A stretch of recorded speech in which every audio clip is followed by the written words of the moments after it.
খবর 24 সাথে আপনাকে স্বাগত। নতুন নতুন খবর জানার জন্য আমাদের চ্যানেলে চোখ রাখুন। নমস্কার, খবর 24 সাথে আপনাদের স্বাগত। দর্শক, ইন্ডিয়ান প্রিমিয়ার লিগে টানা দ্বিতীয়বার লিগ পর্বেই ছিটকে গেল লখনৌ সুপার জায়ান্টস। এই মরশুমে দুর্দান্ত টিম গড়েছিল তারা, মেগা অকশনে রেকর্ডও গড়েছিল তারা। তবে আইপিএলের ইতিহাসে সবচেয়ে দামি প্লেয়ার হয়ে ওঠেন ঋষভ পন্থ, যেখানে তাকে 27 কোটিতে নিয়েছিল লখনৌ।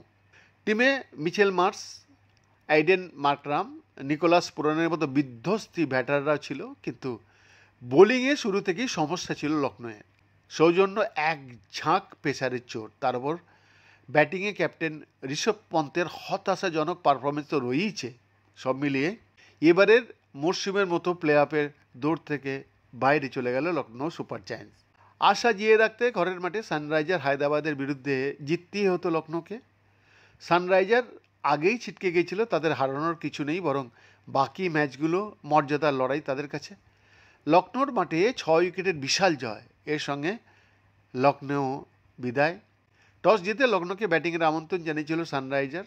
শুরুটা দুর্দান্ত ওপেনিং জুটিতেই 115 রান যোগ করেন মার্শ মাকরাম।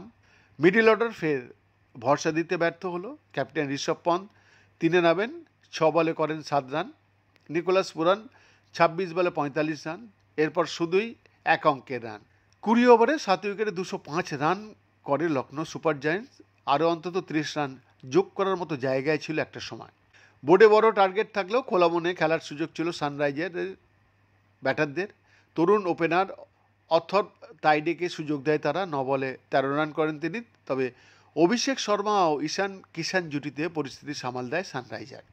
অভিষেক মাত্র 20 বলে 59 রান করেন। মিডল অর্ডারে হেনরিক ক্লাসেন 28 বলে 47, কামিন্দু মেন্ডিস 21 বলে 32 করে চোটের কারণে মাঠ ছাড়েন। শেষ অবধি 10 বল বাকি থাকতেই টার্গেট পূরণ সানরাইজারের। লখনৌ সুপার জায়ান্টসের আর 2টি ম্যাচ বাকি, ফলে সর্বাধিক 14 পয়েন্টে পৌঁছতে পারবে তারা।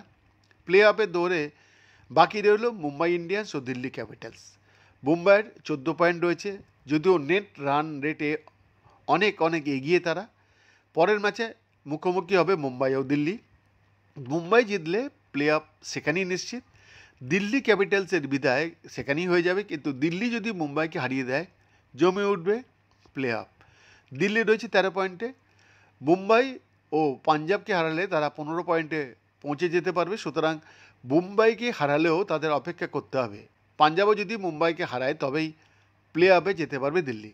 কিন্তু মুম্বাই যদি দিল্লিকে হারায় 16 পয়েন্ট নিয়ে ড্যাং করে প্লে অফ নিশ্চিত করবে তারা। বৈদ্যনাথ দাসের রিপোর্ট, খবর 24/7।